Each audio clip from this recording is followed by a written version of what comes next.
Député ivre, rupture de stock à la buvette quand l'alcool coule à flot à l'Assemblée nationale. Alors si tu picoles au boulot, il y a de grandes chances que tu te fasses virer. Il y a peu de boulot où tu as le droit de boire. Eux, en fait, leur taf, c'est de voter des lois. Ils sont quand même représentants des citoyens français, ces gens-là. Alors, je vais vous lire quelques extraits. La question d'une suralcoolisation au sein du Palais Bourbon est revenue jusqu'au bureau de l'Assemblée nationale. Certains d'entre eux tentent alors de tenir ce rythme dantesque par tous les moyens. Alors, vous avez compris, par tous les moyens, il faut tenir peut-être Red Bull, cocaïne, ça on sait pas, peut-être en off, mais en tout cas en on, dans la buvette et dans les jardins. C'était alcool à gogo jusqu'à 3 h du matin, souffle une députée macroniste au JDD. Non, c'est une députée macroniste qui balance en plus. Une autre de la majorité rapporte que certains confrères, alors ils font croire que c'est les autres, mais c'est pas eux, boivent dès 11 h.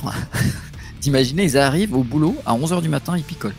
Et s'abreuvent de rhum à 16 h. Cette alcoolisation à outrance frapperait tous les rangs de l'Assemblée. Donc selon les rumeurs, ça veut dire que c'est vrai, selon les rumeurs, tournant dans l'hémicycle et exposé par le Parisien, un député NUPES aurait même été aperçu en train de vomir dans une poubelle. Le stock de Jet 27 a quant à lui été écoulé, c'est le mec après qui était écroulé après en avoir bu, d'après une pancarte affichée à la buvette.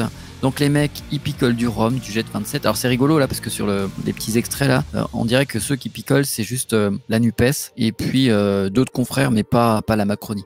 Donc ça c'est des gens. Donc en réalité vous avez bien compris, ils picolent tous. Il n'y a pas d'étiquette dans l'alcoolisme de nos chers députés. Donc les gars, en plus, ils ont la buvette, je sais pas si elle est gratos, mais en tout cas, gratuite ou non, les gars, ils sont censés nous représenter. Nous avons fait en sorte qu'ils soient élus, et eux, ils se la coulent douce en picolant toute la journée, toute la nuit. Et après, on s'étonne qu'ils oublient de voter ou qu'ils se trompent de bouton. Donc ça se passe en France.